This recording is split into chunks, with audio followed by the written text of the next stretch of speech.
الحمد لله رب العالمين، والصلاة والسلام على أشرف الأنبياء والمرسلين نبينا محمد وعلى آله وصحابته أجمعين والتابعين لهم بإحسان إلى يوم الدين وسلم تسليما كثيرا. أما بعد، ndugu zangu katika imani, Mtume sallallahu alayhi wa alihi wasallam ameletwa kwetu sisi ni rahma, ameletwa ni rahma kwa umma, ili awatoe watu katika viza au katika giza la ujinga na giza la shirki, awapeleke katika nuru ya ilmu na nuru ya tauhid sallallahu alayhi wa alihi wasallam. Hakuna jambo lolote la kheri ambalo litawafaa na kuwanufaisha watu wa umma wake na litawaingiza wao katika janna na kuwafanya wao waridhiwe na Mola wao ila Mtume sallallahu alaihi wasallam amelibainisha, na hakuna jambo lolote ambalo litamchukiza Mola wao na kuwaweka wao mbali na janna na kuweka karibu na moto ila Mtume sallallahu alaihi wasallam alilibainisha.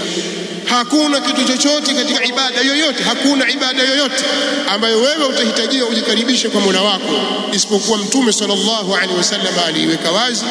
Alimahu man alim wa jahilahu man jahil, ameijua kheri hiyo mwenye kuijua na amebaki mjinga yule ambaye ameamua kuwa mjinga. Mtume sallallahu alaihi wa alihi wasallam katika kuadhimisha siku nzuri na siku za kheri amefanya aina mbalimbali ya mambo. Kwa mfano, siku ya Eidul Fitr na Eidul Adha, Mtume sallallahu alaihi wasallam kuna ibada nyingi alikuwa akizifanya. Miongoni mwa ibada hizo alikuwa akimkabiri Allah, miongoni mwa ibada hizo alikuwa akitoka uwanjani akiswali Eid. Hii ni namna ya kuadhimisha siku hizi kwa amri ya Allah subhanahu wa ta'ala. Unapokuja mwezi wa Ramadhani ukithirisha kheri nyingi, lakini miongoni mwa kheri hizo hufunga mchana wake kwa ujuban, akiifunga Ramadhani na akisimama usiku wake na akikithirisha kusoma Qur'an, akikithirisha kutoa sadaqa na mengineyo katika a'malul birri alikuwa akiyafanya katika mwezi huu.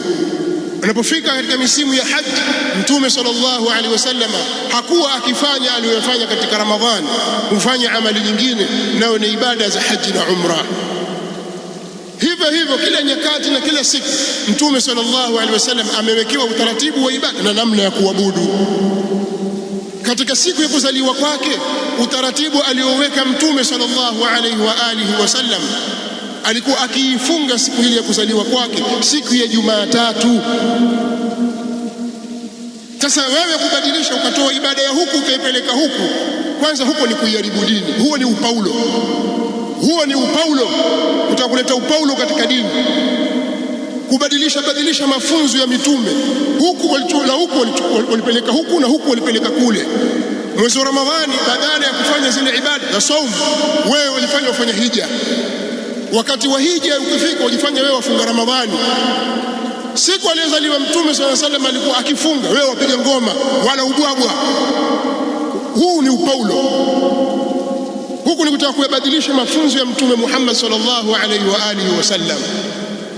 Mtume sallallahu alaihi wasallam, hadithi imekuja katika Sahih Muslim, aliulizwa Mtume sallallahu alaihi wasallam kuhusiana na kufunga siku ya Jumatatu, akasema dhaka yaumun ulidtu fihi wa yaumun unzila alayya fihi, hiyo ni siku ambayo mimi nimezaliwa ndani yake na ndiyo siku ambayo mimi nimepewa utume au nimeteremshiwa Qur'an ndani yake.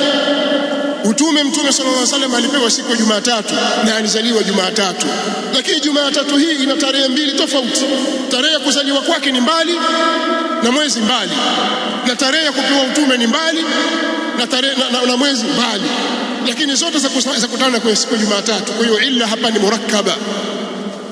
Ukitaka uipate vizuri kabisa siku ya kuzaliwa Mtume sallallahu alaihi wasallam na uiadhimishe kwa usawa kabisa, ili upate na vile vile siku ambayo ameteremshiwa wahi, basi ufunge siku ya Jumatatu, na siku ya Jumatatu inakadirika kila wiki.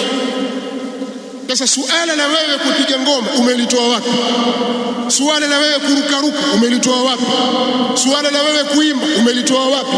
Kwamba hiyo ndio ibada ya kumfurahikia Mtume sallallahu alaihi wasallam, ulitoa wapi ibada hii? Sasa dini haiendi kwa kupandishwa kwamba mbona kule watu walimpigia wale, mbona vile. Tunataka mafunzo ya Mtume sallallahu alaihi wasallam kwamba ikifika siku ya kuzaliwa kwake utaratibu ni huu. Si dini imebainisha kila kitu? Ikiingia tarehe 29 Shaaban tunatazama mwezi sisi, ikikamilika Shaaban 30 tunafunga Ramadhani. Mwezi ukiandama na 29 tutafunga na Ramadhani, wao sitaingia kwenye Ramadhani. Huo ndio utaratibu. Hatukuambiwa kwamba ikiingia Ramadhani sisi tupige ngoma tucheze nini, mwezi mtukufu. Sio utaratibu katika dini ya Allah jalla wa ala. Kwa hiyo tuende kila kitu tukiweke katika mahala pake. Kujidai kwamba wewe wamfurahikia Mtume na wampenda sana, alafu siku zote wafanya kinyume na alivyofundisha Mtume sallallahu alaihi wasallam, huu ni uongo ulio wazi. Kwa hiyo vijana mfahamu, na wazee na wengineo, tunapolipinga jambo hili hatupingi kwa sababu twapenda fujo au twapinga tu kwa sababu twapenda upinzani. La, dini yaharibiwa. Leo imekuwa sasa sio kumsherehekea Mtume sallallahu alaihi wasallam tena, watu hutoka barabarani wakacheza wakatika viuno mpaka wao wenyewe sema basi jamani, sio hivi. Haya, vipi? Abdullah ibn Mas'ud alifundisha kucheza vipi? Abu Bakari alifundisha tucheze vipi? Maana pia wanawaambia haya, kama matuambia kwamba hivi haifai, tuambieni tucheze vipi? Wafundishe namna ya kucheza, kwamba tucheze hivi, wainua mguu hivi, warudisha hapa. Umetoa wapi jambo hilo? Kadhab. Kwamba wewe unacheza kutingisha mabega, sawa. Wewe unakata kiuno, hapana. Umetoa wapi? Hapana. Hii ni kitabu gani kinachofundisha wanaume namna ya kucheza katika kumfurahikia Mtume sallallahu alaihi wasallam? Hawana. Kwa sababu ni mambo ya kubunibuni tu. Msiwaige wa Kristo katika mambo yenu, katika dini yenu, mtajiharibu.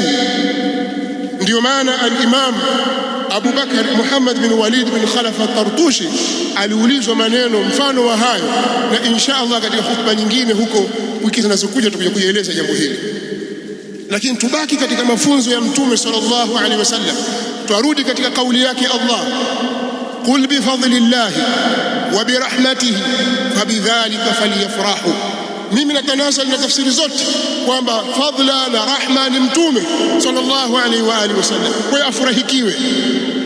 Tumfurahikia vipi? Mafunzo ya Mtume sallallahu alaihi wasallam katika kufurahikiwa yeye yakoje? Tuelezeni, dini imetufundisha vipi? Au ni jambo limeachiwa kila mmoja afanye atakavyo yeye? Anayetaka kutoka barabarani apige makelele apige, anayetaka kupiga matarumbeta apige, mwenye piano yake aipige, mwenye mziki afungulie, rusha roho. Kwa sababu nini? Kazaliwa Mtume sallallahu alaihi wasallam, lazima tufurahike, tujimwage. Hakuna utaratibu katika dini, na hii ni ibada tayari ishakuwa, kwa sababu alfarahu bin nabii sallallahu alaihi wasallam ibada, ni ibada mutlaqa. Kwa hiyo wewe usitaki kuleta namna kuonyesha kwamba ndio hivi. Sasa uko kumfurahikia Mtume sallallahu alaihi wasallam ni hivi, ukituambia ni hivi itabidi utupe ushahidi wa kutosha min alkitabi wassunna wa fahmi salafi hadhihi al-umma. Utupe ushahidi wa kutosheleza katika hilo, ili sisi nasi tuamini hilo na turudi katika usawa, tuwe kama nyinyi. Pengine tumedanganywa, mathalan hao wamedanganywa, watu wamedanganywa. Haya, tufahamisheni sasa kwamba si hivyo, ni hivi, kwa ushahidi 1, 2, 3. Tukinai tuyaache haya, turudi katika usawa. Lakini maneno tu ya kurusha hayatafaa wala hayana nafasi. Kwa ndugu zangu katika imani, tusichuuze dini yetu, tukaacha dini yetu na mafunzo ya dini yetu kwa maneno ya watu wanaolinda maslahi yao na utukufu wao na kutaka kuhami mambo yao ambayo hayana dalili nayo. Tusikubali jambo hili. Walillahi alhamdu, pengine ujumbe huu ukawafikia watu ambao walikuwa hawalifahamu hili, wakalifahamu. Tunaomba Allah jalla wa ala avifungue vifua vyao katika kuikubali haki na kuifuata. Allahumma arina alhaqa haqqan warzuqna ittiba'ah wa arina albatila batilan warzuqna ijtinaba. Allahumma arina alhaqa haqqan warzuqna ittiba'ah wa arina albatila batilan warzuqna ijtinaba. Allahumma inna nas'aluka ridhaka wal janna wa na'udhu bika min sakhatika wan nar. Allahumma ihfazna bihifzik واسترنا بسترك.